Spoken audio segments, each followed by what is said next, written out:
Hey yo YouTube, in my last session I left off where Rawright was just talking to a cat lady.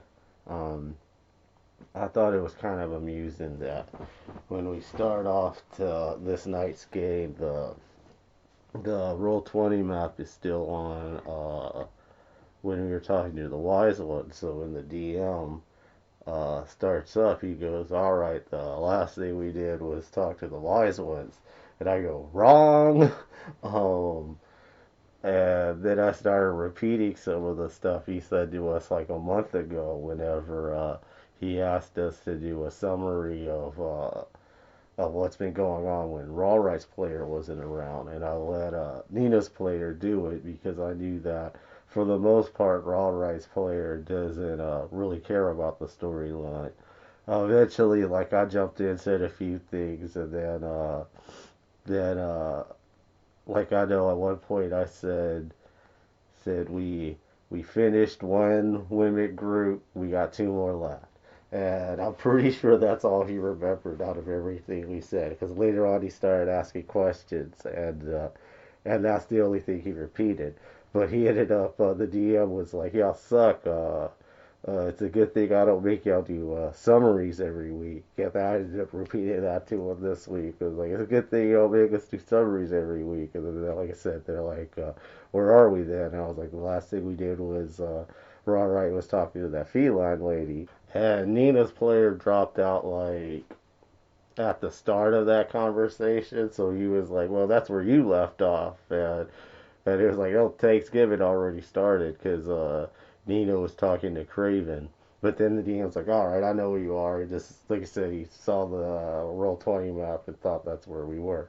Then after that, he tells us a few things about the Thanksgiving that was taking place in our area. Because last time I didn't remember all three places. We're at Fort Tar. The Bandit Titans is at Fort Scorpion, and then there's a third one named Fort Scale. Um, and Fort Scorpion is where the big one is, where Rawright got invited to. And he tells us that, like in ours, there isn't no turkey or anything like that. It's pretty much just a free meal. Like pretty much they gathered up as much food as they could, and they're letting people eat it for free. And he said a lot of it's like pork and stuff like that. The DL says that I do a pretty good job, or Rawright does a pretty good job of avoiding armor ready up until like I'm talking to that cat lady, and then all of a sudden like I believe she yells out her name and runs up right past me, like never looks directly at me, and goes and hugs the cat lady, and the orc's behind her, and the orc is giving me a dirty look. I immediately uh, go through Roll20 and click on hide, and then I also click on move silently, and when the DM asks what do, I tell them what I rolled, which I believe was like a 25 and a 15. Um, I tell the DM that I just become one with the shadows and just back up. The DM says, "You know you're in the wide open and stuff," and I say, "I don't care." Pretty much all I'm just trying to do is make sure that Armoretti doesn't see me. He says the cat lady does like give me a look, uh, and the orc is looking at me, but he seems to quickly lose me in the crowd. So after that, like he asked if I go back if I stay in the festival. I tell him because like I know from the other campaign that there was like a rugby game, and I tell him that if that's going on, I wait and watch that. If not, I head back. He tells me that the rugby game would have already happened, but he does say like the bigger performances are happening. So I do say like I get into the thicker part of the crowd and stay there until the fireworks show, which he says is at the end. So after that, I go back to Fort Tar, and I ask the DM if the festival's still going. And at first he's unclear of what I meant. Like I think he thought I was still talking about Fort Scorpion, but I asked no when I get back, or is where we're at for Taurus. Are they done? And there seems to kind of be like a little party almost every night in the nearby village where we stay by. So yeah, they definitely keep partying through the rest of the night. I say Robert goes out and continues performing. Beck says that, or the DM says Beck puts the studded leather wrap that we got from the last monsters, like a mummy, and goes out, stays lively in the town. That night, Nina ends up getting her visions, and she wakes up by, like, because usually that's how it works, where she'll wake up where she is, and she's by herself. She leaves the tent, because she was in the tent when she went to sleep, and it starts pulling her. And he said this time it pulls her farther than it's ever pulled her before, and ends up taking her back to the temple that we took over with the Guardians, the one where the Naga is. And then she goes up to the door and she sees the code, writes it down, and all that good stuff, and wakes up. Wakes up, tells everyone she had a vision. We gather the party, go tell the wise ones what we saw. Um, because she got slung so far, because like I even asked, does she get slung every time? And they're like, yeah, she gets slung every time. And then like she even starts asking a few questions about how this one seemed kind of different, and like maybe it could be interpreted that we have to walk the way. And I was like, yeah, that's why I started asking questions, because I was thinking maybe it was the same thing. The player ends up rolling a wisdom check, and the DM's like, you're still going to interpret it however you interpret it. And he does it anyways. He rolls it and then makes his decision on what uh, she rolled, um, which ends up being high. So he ends up saying he interprets it as we should go through a teleport.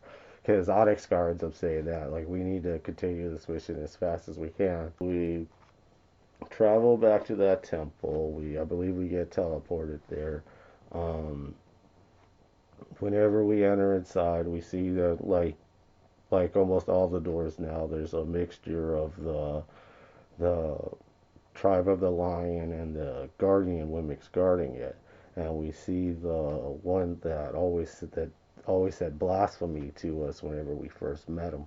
Apparently, his name is Eontos. The medicine cat of the Guardians was with the wise ones whenever we went to go talk to him. So she ended up coming to this temple with us. And I told her, I kind of let her take lead when it came to talking to the Guardian Mimics. While she's talking to him, though, I approach and I say perhaps Iatos and another Guardian cat would or Wimmick would like to accompany us. So they would get you would get two representatives of the Guardian, just like all the Prides of Four Trees have two members on our mission, because we have a little squad that comes with us now. So we go through the doors and start walking through the ways. Find the paw prints. This time we end up coming across two islands, which that's the first. And uh, keep traveling, and I believe we find a break in the trail, which this is only the second time that's ever happened. Last time there was a break, yeah, we saw it keep going. This time I believe it's just a break. So we continue that one and down the new one, and after traveling, we end up seeing Jumper. Before we saw him, though, we did go through a bridge that had like dark forests on each side, and we see him in another forest when we encounter him. He tells us that we are in the land of beast. It is some kind of animal domain. Um, Rawroy ends up doing a bardic knowledge, sees if I know anything about it. He only gets a dirty 20, which is like the second to lowest chart on the bardic knowledge. Um, Finds out that it's also known as the wilderness of the Beastlands. It's a vast hunting ground. Um, it's supposed to be in the outer plains, vibrant, full of wildlife, and it's also home to the Beast Lords and the Cat Lord. I asks the DM, are those like deities? And he says yes. So I make Rawright move towards more of the center of the group, and they ask him like what's wrong, and he says like this is like a land of gods if I understand this place right. And Hopper tells us that like there's rules that I have to follow, like the deities can't interact with us. Uh, it's against their rules for them to do so. He tells us we're in the second layer of the dust lands in between dusk and dawn. He says this is not our destination, but we do have to travel through it. He says we have to go through the primordial region to get through this layer. He also says that this is the home to the archaics and the Narnacanism. Rawright immediately kind of reacts to those names, and again, Beck's like, "What do you think of, or what's wrong?" And he's like, "Archaic sounds ancient." Um, and then like I believe, because of the bardic knowledge, the DM gives me a breakdown of what those words mean more so than what those creatures are. Where like, yeah, archaic means ancient, and Narnacanism is like an ancient civilization, an ancient culture. Um, I kind of go on a rant about how in the game Warriors of the Eternal Sun, I watched a video about the world that you play in, how it's an inside out world like in King Kong, and how there's a curse on it where no matter how long you're there, you always keep your culture. Like if you're a caveman, you're always going to be a caveman, or if you live amongst cavemen, you're never going to understand them. You're always going to wear like your Roman stuff that your culture is. So then after some travel, we go across the wood, or come across a wood with a red sky, and we start hearing something in the bushes. Um, I believe I tell Jumper to do a scent smell. I don't remember what he said his answer is, but I know the DM tells us to roll initiative, and let's pull up the old school DSP style and check it out. So our group starts off about here, and we hear noises in these bushes here. Roll initiative.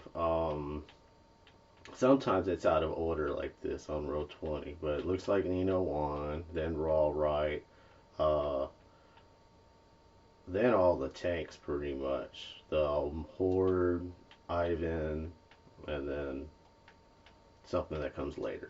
Um, so Rawright does his buffs. I believe Nina holds. Uh, Onyx Scar is down there, I believe. And actually, no, I take that back. I believe we do start off around here. Like, I believe all I do is a 5 foot movement and hold my action because with the halberd I could do double damage if I prepare. Um, Once when it gets to the mob, these like caveman looking creatures come out. I believe they have ugly skin and stuff too. I know they're welding uh, bone handles with axes with bone handles. Um, they have a terrible AC. It's like ends up being like 16, but they hit really hard. Like we end up taking some big hits. Nina ends up putting stone skin on me, so I have like a 130 buff on me where I take every hit takes 10 off and goes into the stone skin. Uh, and if it wasn't for that, I'm pretty sure I would have been in negatives if I didn't get healed. Um, as you can see, eventually this big bugbear ends up coming out. It's holding like a Marlboro flare. Uh, Eventually we wear down all the mob. Uh, most of us are on this bugbear. I know that I know near the end, the last two turns is Raw Right ends up shooting his crossbow, which ever since I took over Raw Right, I ended up only shooting it once, and the whole rest of the fight I do buffs. And I remembered it being Kotaku, but looking at the map, it might have been Ivan, where they flanked them. They came all the way around, did one hit, and it was the rest of the team hitting on it was enough for it to drop it. Uh, didn't do a. How did you want to do this? After that, Honest Guard does ask a few questions about what we just fought. Um, like I said, the cavemans are something that apparently they stick to just always being a caveman, and he said that the bugbear was like an ancient bugbear that rare and you'll see like in these parts sometimes. So we travel for 2 hours and eventually hit a fog. Apparently it takes us 20 minutes to get through that fog. When we get out, like the skies are clear and we see like the most vibrant stars. Uh, Hopper or Jumper ends up telling us that this is the place of night and stars. Um, Onyx Gar ends up asking like, is this like the forest of endless hunting? And he says that it's connected to it. And he says to get to where we need to go, we're going to have to go to the place of no stars, also known as the dark forest. Um, Onyx Scar says like how that's it's a dark place that it said the longer you're there it'll turn you dark. Um, he says we're gonna have to camp before we go there, and that our squad is going to have to be left behind and have to fortify themselves. Where we're making camp, I guess, is a hard place for like the creatures to get to. So we're supposed to go into the dark forest, get something, and come back, apparently. And that's where the DM wraps it up. Um, Predictions. I know I'm pretty sure we just made level, so we're 14th level. I am gonna be a fourth level ranger. Um, so I'm gonna get an animal companion. So I know that should be happening next section. When I mentioned the DM, he said this is actually a great place to get one. I already know what I want. You want to know what it is? Check out my next video. You want to know all the story? Check out all my videos and check you later.